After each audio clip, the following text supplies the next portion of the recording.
Hello everyone, my name Kaushal and welcome to let's sing another way. आज के video हम करने जा रहे हैं the Muslim League of class 10th ICSE history. तो लास्ट चैप्टर में हमने पढ़ा था यार कि जो एक्सर्टिव नेशनलिस्ट थे और जो अर्ली नेशनलिस्ट थे, इनके बीच में दरार आ गई थी। क्या दरार आ गई थी यार? इनके मेथड्स अलग थे, इनके मेथड्स अलग थे। ये कुछ और तरीके से सीखना चाहते थे कि हाँ प्रेयर कर लो, पिटीशन कर लो, ठीक है, मतलब ऐसे वंदना कर लो प्लीज़, ऐसे कि हमें कर दो प्लीज़ प्लीज़ प्लीज़ करके कि हमें ये राइट दे दो, वो राइट दे दो ब्रिटिशर्स को।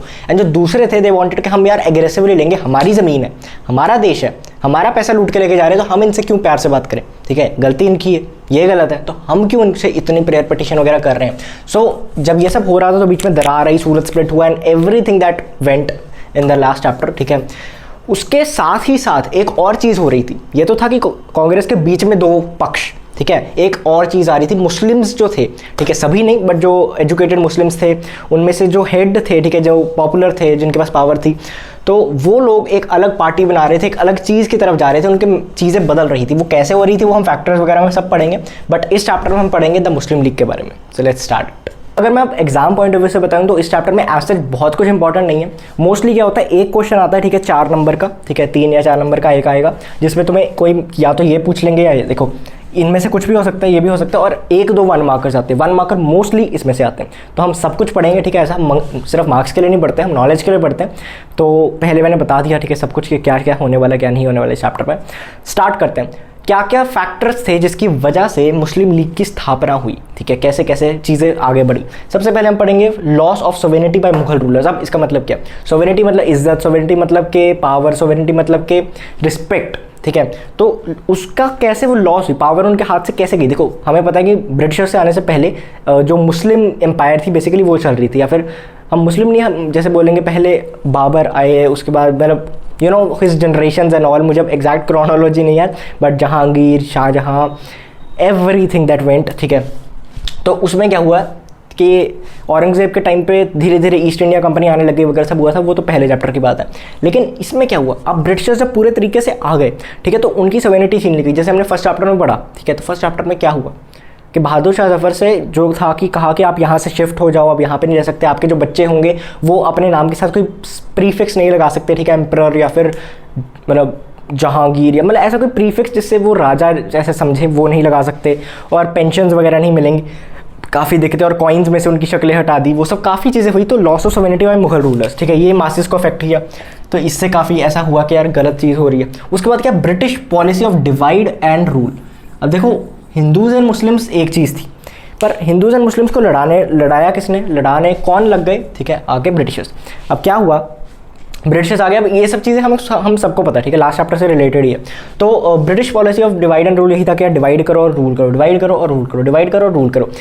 बंगाल को डिवाइड किया। अब उन्होंने, वैसे तो ये गलत था, ठीक है, बट उन्होंने मुस्लिम्स को क्या कन्विंस कर दिया कि आपके लिए, आपके भले के लिए हो रहा है। कैसे?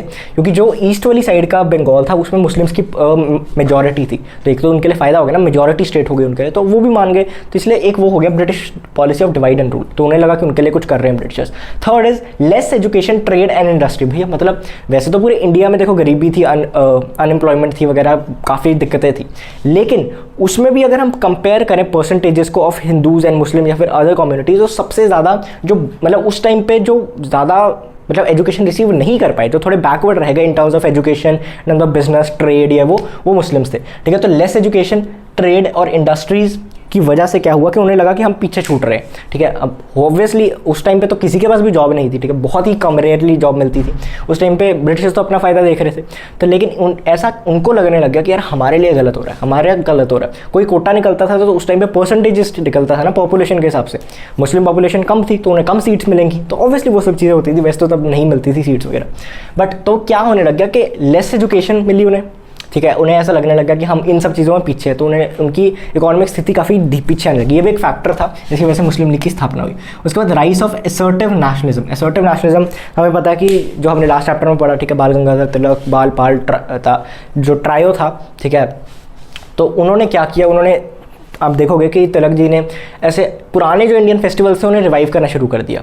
जो अर्ली थे वो तो आराम से करते थे, उसमें कोई रिलीजन वगैरह नहीं था, लेकिन अगर मासेस को इन्वॉल्व करना है तो असर्टिव नेशनलिस्ट ने सोचा कि यार हमें ना जो धर्म है उसको भी इन्वॉल्व करना होगा, क्योंकि मासेस तभी आएंगी, तो मासेस तभी आई, तो शिवाजी फेस्टिवल मनाने लग गए, ठीक है। जैसे हमें पता है पार्टीशन ऑफ बंगाल के टाइम पे गंगा, ठीक है, गंगा जी में ऐसे डुबकियाँ लगाई लोगों ने अपना विरोध प्रकट करते हुए, वो सब चीज़ें करी, ठीक है। रक्षाबंधन मनाया था उस दिन, हमने पढ़ा ना ये सब। तो उससे क्या इनको लगा कि यार ये तो जो कांग्रेस है ना वो थोड़ी हिंदू साइडेड हो रही है, हिंदू साइडेड हो रही है। तो एक उनको डर पड़ गया, एक उनको लगा कि यार ये अगर इनको कुछ पॉजिटिव्स मिलते भी हैं, ठीक है, प्रोटेस्ट वगैरह करने के बाद, तो वो हमें नहीं मिलेंगे, ये अलग लगने लग गया उनको, ठीक है, कि यार ये अलग है, कांग्रेस के जो गोल्स हैं वो अलग हैं, हमारे अलग है। बट वैसा ऐसा नहीं था, बट ऐसा लगने लग गया। उसके बाद role of sir Syed Ahmad Khan. अब तुमने सुना ही होगा नाम, ठीक है, he was a big personality. And क्या हुआ कि पहले तो ही वॉज ए, मतलब क्या बोलते हैं उसे, कि हिंदूज़ और मुस्लिम्स की यूनिटी में विश्वास रखते थे। लेकिन क्या हुआ, धीरे धीरे इनको थोड़ा मैनिपुलेट करने लग गए, धीरे धीरे इनका ब्रेन वॉश होने लग गया। अब कैसे, ये he was the main head, तुम बोल सकते हो, ठीक है, प्रेसिडेंट हेड जो भी ऑफ द, जो आज अलीगढ़ यूनिवर्सिटी है ना, मतलब उस टाइम पे मोहम्मदन एंग्लो ओरिएंटल कॉलेज बोलते थे, ठीक है, तो वो उनके हेड थे। तो उनके साथ जो एक डीन थे, मतलब तुम कह सकते हो को फाउंडर या डीन जो भी है, he was a britisher. And उन्होंने कान भरने शुरू किए धीरे धीरे कि हिंदूज़ और मुस्लिम्स और ब्रिटिशर्स तो साथ रह सकते हैं, लेकिन मुस्लिम्स और हिंदू साथ नहीं रह सकते, समझ रहे हो। तो ऐसे ऐसे करने लगे, इतने सालों से रह रहे हैं वो, कुछ तो नहीं रह सकते, ये करना, कान भरने शुरू कर दिए। तो ये कुछ फैक्टर्स थे जिसकी वजह से मुस्लिम लीग की स्थापना हुई। अब कुछ बड़े इवेंट्स भी होंगे, ये तो धीरे धीरे फैक्टर्स थे ना, आम जनता में और इन सब लोगों में आ रहे थे, लेकिन कुछ तकड़े इवेंट्स भी हुए होंगे जिसकी वजह से ऐसा कुछ हुआ। तो देखो, जिसकी वजह से ये बहुत तेज़ हुआ। अब ऑल्दो ये सिलेबस में इतना है नहीं, बट सबसे पहले हिंदू उर्दू कंट्रोवर्सी क्या हुआ कि पहले क्या होता था, जो भी ऑफिशियल स्क्रिप्ट्स, जो भी ऑफिशियल एग्रीमेंट्स वगैरह होते थे, या फिर कोई भी गवर्नमेंट के डॉक्यूमेंट्स वगैरह होते थे, वो सब उर्दू में लिखते थे। उन्होंने क्या किया, धीरे धीरे वो चेंज कर दिया। ऑलरेडी ये पूरी वीडियो बना चुका था, ठीक है, and when I just turned के पूरी वीडियो बनाने के बाद बंद करने लगा, आई सॉ के वीडियो पहले ही बंद है। वाई? बिकॉज मैं आज एयरप्लेन मोड ऑन नहीं किया और मेरे एक दोस्त का फ़ोन आया हुआ था, आई वाज लाइक, उससे वीडियो खुद ही बंद हो गई। ट्रू कॉलर जब सामने आया, पता नहीं क्या हुआ। बट एनीवेज, अब पढ़ाना है तो दोबारा पढ़ाएंगे, ठीक है। यहाँ तक पढ़ाया था मैंने, तो यहाँ तक वीडियो रिकॉर्ड हुई है। सो इवेंट्स में हम पढ़ें तो सबसे पहले हिंदू उर्दू कंट्रोवर्सी जो हुई, जो मैं बता चुका हूँ तुम्हें, कि क्या हुआ कि पहले उर्दू में लिखते थे, उसके बाद हिंदी में उन्होंने चेंज कर दिया, क्योंकि मेजॉरिटी लोग हिंदी समझते थे, ठीक है। तो एक वो चीज़ थी। तो जब ये हुआ, जब ये चेंज हुआ, तो चेंज सब लोग काफ़ी रेसिस्ट होता ही है, ठीक है, चाहे कंप्यूटर्स का चेंज हो, चाहे कोई भी चेंज हो। जब ये चेंज हुआ, तो जो मुस्लिम्स थे they were very angry and all, के यार ये कैसे कर सकते हो। लेकिन जब देवनागरी स्क्रिप्ट में पहुंची चीज़ें, तो हुआ ना, अब देखो मेजॉरिटी के लिए वो सही चीज़ थी, लेकिन मुस्लिम्स काफ़ी इससे गुस्सा हुए। दूसरी चीज़ क्या हुई, पार्टीशन ऑफ बंगाल हुआ, इससे एक और इवेंट हुआ। अब मुस्लिम्स को लगा कि यार पार्टीशन ऑफ बंगाल हो रहा, मतलब ब्रिटिशर्स हमारे साथ हैं, क्योंकि जब पार्टीशन हुआ तो जो ईस्ट वाली साइड थी उसमें कौन थी, मुस्लिम मेजॉरिटी थी। तो मुस्लिम मेजॉरिटी हुई तो ऑब्वियसली उनको ऐसा लगा कि ब्रिटिशर्स हमारे लिए सब कर रहे हैं। वैसे वो डिवाइड एंड रूल था, लेकिन उन्हें लगा उनके साथ है, तो दैट इज़ वाई उन्हें लगा कि यार ये सब चीज़ें सही हो रही है। अब फॉर्मेशन के बारे में पढ़ते हैं हम, किसने बनाई है, ठीक है, ये 1 मार्कर में आ सकता है, नवाब सालिमुल्लाह ऑफ डेक्का। अब क्या हुआ ना, मैं इसकी तुम्हें बैक स्टोरी बताता हूँ, जो कि मैं पहले बता चुका हूँ, बट एनीवेज। तो एक पूरा मुस्लिम डेप्यूटेशन ना वाइसरॉय के पास गया था, एंड दे वर लाइक, उन्होंने बुलाया था, ठीक है, उन्होंने काफ़ी इज्जत मान किया, काफ़ी ऐसे बातचीत करी, उन्होंने कन्विंस कर लिया उन्हें कि ब्रिटिशर्स उनके साथ है। उनके साथ उन्होंने कुछ आश्वासन दिए, कुछ ठीक है चीज़ें बताई कि हम ये सब चीज़ें आपके लिए करेंगे, एंड प्रोमिस किए, बेसिकली फेक प्रोमिस।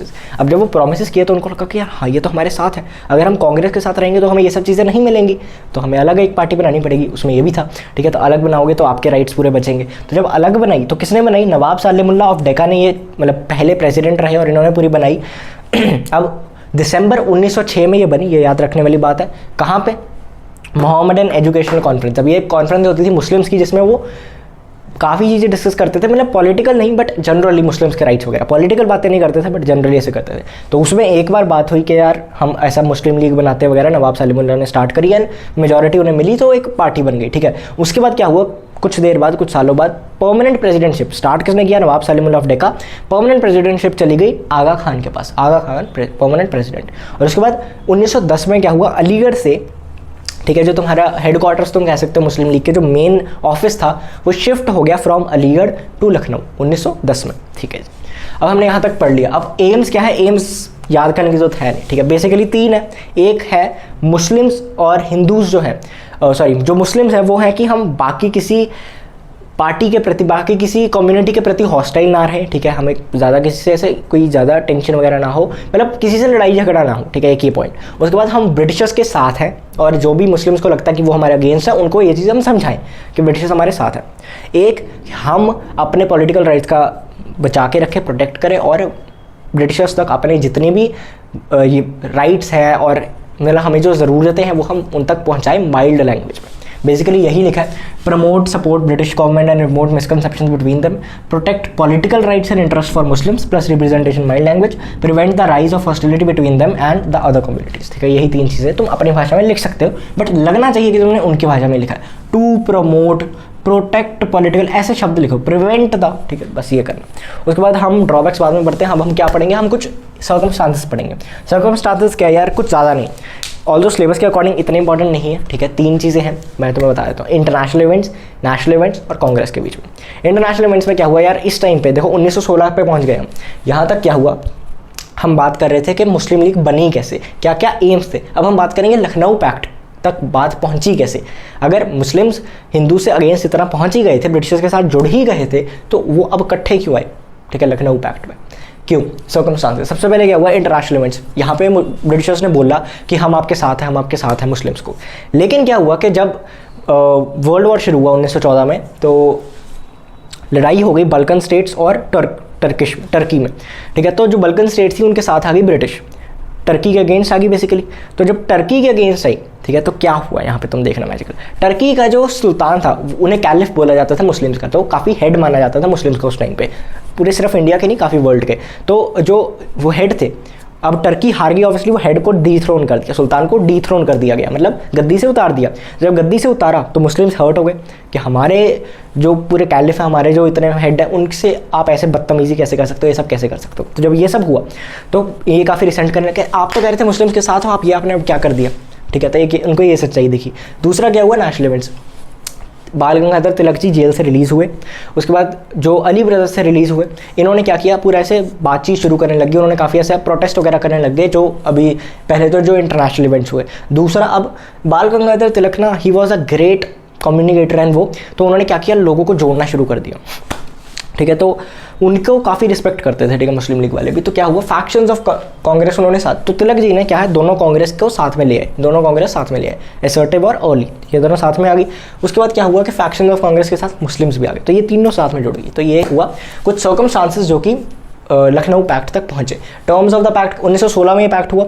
लिख सकते हो इसके बारे में कि Lucknow pact was a pact that was signed between, that was contract और agreement was between the Muslim League and the Congress in which was signed in 1916, ठीक है, इन लखनऊ, या कुछ भी ऐसे लिख सकते हो। ठीक है, which contain the following terms। ठीक है, अगर तुम्हें बड़ा क्वेश्चन आया तो तुम ये भी लिखना। अब सबसे पहले abolition of Indian council. Indian council यार एक बॉडी थी जो कि इंडिया को गवर्न करती थी। ठीक है, गवर्निंग बॉडी थी ब्रिटिशर्स की, जो कि इंग्लैंड से इंडिया गवर्न करती थी। तो सबसे पहले उन्होंने कहा इसको एबॉलिश किया जाए, इंडिया में आके इंडिया को गवर्न करो, वहाँ से तुम इंडिया को गवर्न नहीं कर सकते। ठीक है, तो वहाँ की जो बॉडी उसे अबॉलिश करे, इंडिया में आके ये गवर्न करे, और साथ ही साथ जो एक सेक्रेटरी है ना, जो उसके अंडर जो 2 सेक्रेटरीज हैं, उनमें से कोई एक इंडियन होना चाहिए। जो 2 हैं अभी बाहर के, उनमें से कोई एक इंडियन होना चाहिए। रिलीजियस बात नहीं है, कोई एक इंडियन होना चाहिए। अब तुम कहोगे भैया ये क्या है। अब देखो, इन दोनों में पैक्ट हुआ कि हम लोग इकट्ठे आएंगे और मिल के सरकार से ये डिमांड्स करेंगे। राइट, समझ रहे हो। ये मुस्लिम लीग जो है वो कांग्रेस से नहीं मांग रही, जो कांग्रेस है वो मुस्लिम लीग से नहीं मांग रही, साथ में आके एक दूसरे को कह रहे हैं कि हम ये सारी चीज़ें ब्रिटिशर से मांगेंगे। ठीक है, उनसे ये हक, हमारा हक है, साडा हक, इस तरह को नहीं कहेंगे। ठीक है, बेसिकली। सेकंड है प्रोविंशियल लेजिस्लेचर। प्रोविंशियल लेजिस्लेचर मतलब कि वहाँ पे तब स्टेट्स तो होती नहीं थी, प्रोविंसेस होते थे। तो प्रोविंसेस में जो वोट्स वगैरह होंगे वो सब होएगा, उसमें से 4th 5th तो इलेक्टेड होंगे, 4/5 इलेक्टेड सीट्स होंगी, मतलब कि आम वोटिंग वगैरह से, और 1/5 नॉमिनेटेड होंगी। और वो जो नॉमिनेटेड होंगे वो कौन करेगा, ऑब्वियसली ये लोग करेंगे। ठीक है, मुस्लिम लीग और कांग्रेस जो मिलके। एंड उसमें क्या है, जो मुस्लिम रिप्रेजेंटेशन ज़्यादा होगी, तो कांग्रेस को ये चीज़ माननी पड़ी, बिकॉज उनको साथ में लेके आना था, तो मुस्लिम रिप्रेजेंटेशन ज़्यादा होगी। Third is minorities in elected bodies. अब और बड़ी करने के लिए और लोगों को भी इंटरेस्ट वगैरह जगाने के लिए, तो जो बाकी माइनॉरिटीज़ थी उनको भी कहा कि हम आपको भी रिप्रेजेंटेशन देंगे। ठीक है, इलेक्शन वगैरह में सब में, तो कुछ पर्टिकुलर सीट्स रखेंगे आपके लिए भी। उसके बाद limitations of imperial legislature. Imperial legislature क्या है, इंपीरियल लेजिस्लेचर, इंपीरियलिस्ट कंट्री होती है जो गवर्न कर रही हो, इंडिया कॉलोनी, इंग्लैंड इंपीरियल। ठीक है, तो लिमिटेशंस रखेंगे उनकी। यहाँ पे क्या था कि हम उनसे मांगेंगे, पूर्ण स्वराज तो नहीं मांग रहे थे। अभी क्या था कि हमें उनके अंडर सेल्फ गवर्नमेंट चाहिए। तो जब सेल्फ गवर्नमेंट होगी तो कुछ चीज़ों में सिर्फ हमारी होगी, उनकी नहीं चलेगी बिल्कुल भी। डिफेंस, इंटरनेशनल ट्रीटीज़, ठीक है, अंदर ही अंदर इलेक्शंस, इनमें उनकी नहीं चलेगी बेसिकली, मतलब जो उनके, तो ये दोनों ने माना कि हम यही मांगे रखेंगे, ठीक है, लिमिटेशंस रखेंगे कि इंपीरियल लेजिस्लेचर हर चीज़ में इंडिया को नहीं बोल पाएगी, गवर्न नहीं कर पाएगी। Separation of judiciary from executive, ये तो मैं तुम्हें सिविक्स में भी पढ़ा चुका हूँ। जुडिशरी क्या है, जो लॉज वगैरह, जो कोर्ट वगैरह होते हैं बेसिकली, जो कानून फॉलो करवाते हैं। एग्जीक्यूटिव जो लोगों तक पहुंचाते हैं, उन्हें फॉलो करते हैं। जो गवर्नमेंट होती है बेसिकली एग्जीक्यूट करने के लिए। जुडिशियली कोई गलती कर दे तो उसको सज़ा सुनाना, इंटरप्रिटेशन करना, वो सब करना, ठीक है। तो ये दोनों सेपरेट हो गया। अगर एक होंगे तो सज़ा, देखो जो काम कर रहा है अगर उसे कोई सज़ा सुनाने वाले नहीं है तो दिक्कत हो जाएगी। तो एग्जीक्यूट गवर्नमेंट अलग होनी चाहिए और जो जुडिशरी है, कानून है, वो अलग होना चाहिए बेसिकली।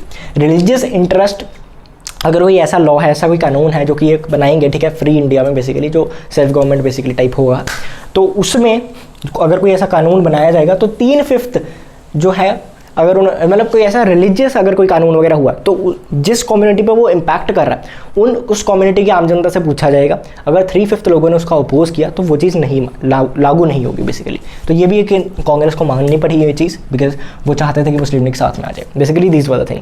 अब कुछ सिग्निफिकेंस क्या थी, इनके फ़ायदे नाफायदे, इंपॉर्टेंस क्या थी इतिहास में। सबसे पहले हिंदू मुस्लिम यूनिटी, ऑल्दो सिर्फ पढ़े लिखे और अमीर जो इसके पार्ट थे उनमें ही आई, लेकिन फिर भी थोड़ी देर के लिए हिंदूज और मुस्लिम काफ़ी यूनाइट हो गए। Second, unity with in Congress, Congress के जो अलग अलग ये चीज़ें थी ये भी साथ में आ गई, ठीक है, तो इनमें भी यूनिटी वगैरह आई।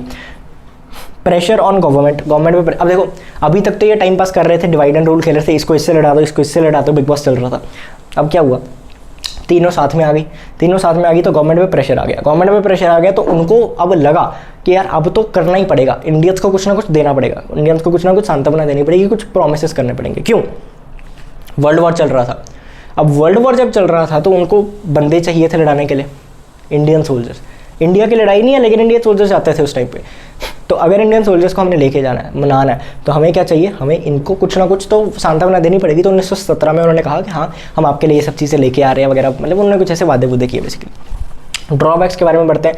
3 ड्रॉबैक्स हैं, ठीक है। सबसे पहले तो यूनिटी सिर्फ अमीर और रिच लोगों में आई, ठीक है। Only educated and rich people, H&M मतलब Hindus and Muslims, H&M company ने, ठीक है। ऐसे इनमें ही यूनिटी आई, इनमें ही साथ में आए, बाकी तो फ़र्क नहीं पड़ा। बाकी तो डिवाइड एंड रूल की वजह से अभी भी एक दूसरे के अगेंस्ट थे, ठीक है। तो बेसिकली ये चीज़ हुई। उसके बाद फ्यूचर कम्युनल टेंशन, यहाँ पे तो कांग्रेस मान गई, ठीक है जी, हम आपको ज़्यादा रिप्रेजेंटेशन दें, हमको ये ज़्यादा देंगे, वो ज़्यादा देंगे।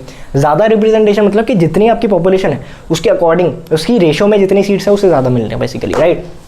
अभी तो ये कर रहे हैं लेकिन बाद में तो उनको कभी ना कभी तो ये चीज़ बंद करनी पड़ेगी ना, अगर फ्री इंडिया हो गया, बिकॉज ये तो खिलाफ है उसके, फिर आम जनता विद्रोह करेगी। Then for political unity the communal unity was sacrificed. अब ये लाइन मैंने लिखी, पॉलिटिकल यूनिटी के लिए कांग्रेस को क्या हुआ, पॉलिटिकल यूनिटी बन गई, ठीक है, मुस्लिम लीग और कांग्रेस साथ में आ गई, लेकिन फॉर दिस जो कम्युनल यूनिटी थी ये सैक्रिफाइस हो गई। मतलब वो सेक्युलर रहना चाहती थी कांग्रेस ज़्यादातर, तो जो सेक्युलर कांग्रेस बनना चाहती थी वो रह गया, क्योंकि अब उनको राइट्स ज़्यादा देने पड़ रहे हैं मुस्लिम्स को, उनको ये रिलीजियस इंटरेस्ट वाला पॉइंट भी ऐड करा दिया गया, तो वो ठीक है ऑब्वियसली सेक्युलर वाली फील्ड खत्म हो गई, ठीक है, वो कम, तो उनको सैक्रिफाइस करने लगी communal unity. This was it. I hope तुम्हें चैप्टर समझ आया हो। मैंने तो दूसरी बार समझाया, ठीक है, आज ही, मतलब 1 घंटे के अंदर 2 बार समझा दिया मैंने चैप्टर। तो it was an like easy chapter, इतना कुछ मुश्किल नहीं है, दिमाग में बिठा लो। बच्चों को ये समझ नहीं आता था, आई होप तुम्हें समझ आया हो। एंड अगर पसंद आया तो कमेंट बॉक्स में ज़रूर बताना, and I will see you in the next one.